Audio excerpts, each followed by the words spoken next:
Dia dipisahin juga sama anaknya Catherine ini si Mary itu dong yang hidupnya susah dan sedih ini.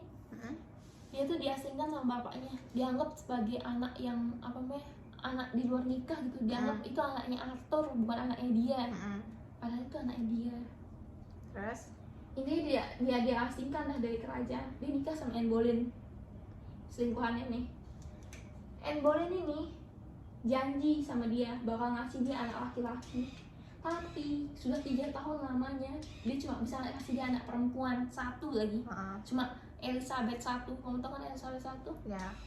Elizabeth I itu tuh yang mukanya putih, pokoknya dia tuh kayak make up gitu loh, putih terus tangkar kena. Nah itu bah pokoknya dia cuma punya anak itu. Nah karena Catherine apa namanya, Anne Boleyn ini dibilang sikapnya tuh kayak kasar, tegas gitu loh orangnya. Dia tuh Henry tuh gondok gitu loh sama dia, kayak dia tuh menghalangi dia selingkuh sama ini. Dia intinya gini, kalau di kerajaan tuh kalau kamu punya ratu itu belum meninggal, dia nggak bisa, atau kamu nggak bisa bercerai sama dia, kamu minimal harus mati itu istrimu tuh. Nah jadi Henry ini buatlah rumor kalau istrinya Anne Boleyn ini selingkuh dari dia sama kakaknya sendiri, incest gitu loh. Terus keluarganya dia itu tuh kan kayak bapaknya Anne Boleyn ini seorang duk, kamu tahu duk kerajaan kan, kayak di bawah kayak kementerian, makanya orang-orang kementerian kayak duk gitu deh, kayak pokoknya duk apa gitu. Nah itu tuh apa namanya, pokoknya dihukum mati lah kakaknya, dia dipenggal juga. Nah Catherine tuh ngeliat kakaknya dipenggal.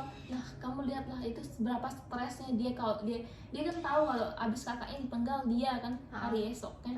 Terus Selama itu dia kayak jadi berdoa terus gitu. Pokoknya dia meninggal lah pokoknya Catherine Anne Boleyn. Nah dia menikah lah sama dayangnya Anne Boleyn nih.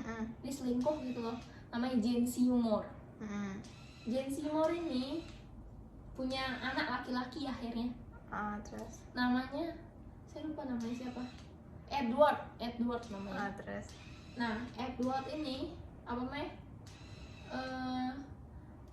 intinya dia anak kesayangannya dah. Dan Jane Seymour nih baik. Sebelum dia ngelahirin Edward, dia minta sama Henry satu hal, dia pengen Mary sama Elizabeth dibalikin tahtanya, dibalikin ke kerajaan sebagai putri yang sah. Nah udah dibalikin. Intinya waktu apa namanya, siapa namanya, Jane Seymour ngelahirin Edward, dia meninggal itunya, siapa namanya, Jane Seymour meninggal gara-gara ngelahirin Edward. Dia ngelahirin Edward kan, terus Mary satu sama Elizabeth satu yang ngerawat si itu. Nah intinya terus dia nikah kan, lagi dia nikah tapi ini sama Jane Seymour nih adalah jedanya dia nikah 2 tahun kan kemarin, sama waktu cerai sama Catherine langsung nikah sama Anne Boleyn. Waktu Anne Boleyn dipenggal langsung dia nikah sama Jane Seymour. Nah sama Jane Seymour nih gara-gara dia ngasih anak laki-laki yang selama ini diinginkan sama Henry, jadi dia jeda 2 tahun nggak nikah. Dia sedih itu ceritanya. Terus dia nikah lagi, ketemu sama 17 tahun. Bayangin dia umurnya 40-an atau 50 tahun, 56 tahun lah Henry waktu itu. Dia nikah sama anak yang 17 tahun, yang umurnya bahkan lebih muda. Mary satu waktu itu anaknya Catherine of Aragon, itu tuh umurnya 23 tahun. Catherine umurnya waktu itu masih 17 tahun. Itu kan lebih tua kan. Nah sebenarnya Mary satu sama si Catherine Howard ini istrinya udah dijemput ya. Coba saya telepon. Halo? Gimana Mimi? Dorong. Nanti boleh ada sabar boleh?